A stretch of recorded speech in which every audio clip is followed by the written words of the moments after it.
The automatic doors slid open with a faint hiss as a woman in her mid-50s strutted into the supermarket. Her presence demanded attention: perfectly styled hair, expensive perfume that left a lingering scent in the air, and an expression that suggested she considered herself just a little more important than everyone else in the store. She barely glanced at the other shoppers as she made her way down the aisles, her heels clicking sharply against the polished tile floor. Her cart, filled with neatly arranged groceries, rolled smoothly as she approached the checkout area. That's when she saw her. Behind the counter stood a young cashier named Maya, her dark curls pulled back into a ponytail, her uniform neatly pressed. She greeted each customer with a practiced but genuine smile, scanning items with quick efficiency. Her voice was warm, polite, everything a store could ask for in an employee.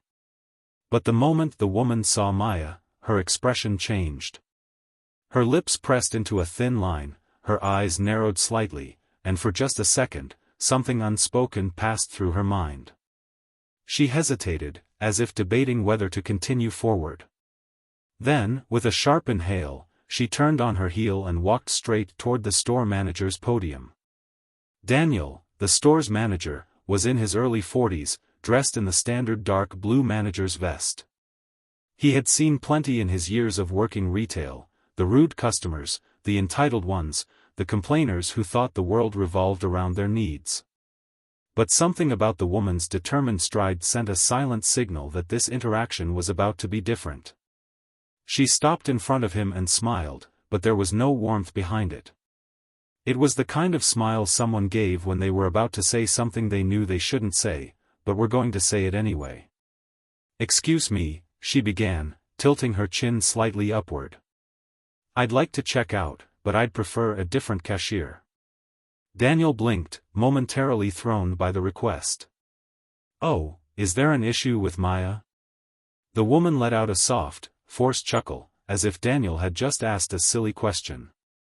"I just think I'd be more comfortable with someone else."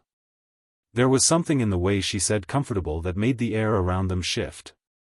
A few nearby customers, casually browsing the candy racks and magazines, slowed their movements. Their ears perked up. Daniel's gaze flickered toward Maya, who was still ringing up a customer, completely unaware of the conversation happening just a few feet away. Then, he looked back at the woman. "I'm afraid Maya is the cashier for this lane," he said evenly. "If you'd like to check out, she'll be happy to assist you." The woman's expression hardened. "You're not hearing me. I'd like someone else." "That shouldn't be a problem, right? As a paying customer, I have the right to request who I want." Daniel's jaw tightened. He had seen this before, not often, but enough to recognize it. It was never said outright, never made explicit.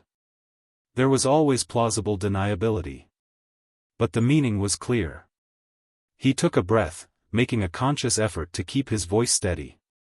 "Ma'am, we don't accommodate requests based on personal bias. Maya is a trained, capable employee. If you'd like to check out, she'll assist you. If not, you're welcome to use self-checkout." The woman's eyes widened slightly, as if she couldn't believe she was being denied. "Are you serious?" Daniel nodded. "Completely." A hush fell over the surrounding customers. Even Maya, who had just finished with the last person in line, noticed the tension in the air.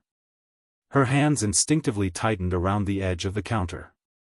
The woman scoffed, looking around for support, but the only thing she found were a few lingering gazes, some curious, some disapproving.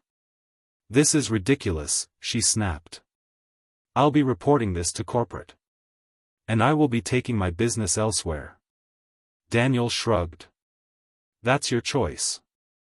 But if you're unwilling to be served by one of my employees for no valid reason, then this store isn't the right place for you." There was a beat of silence. Then, with a sharp exhale, the woman turned and marched toward the exit, her heels clicking harder against the floor, her cart abandoned in the middle of the checkout lane. The automatic doors slid open and shut behind her.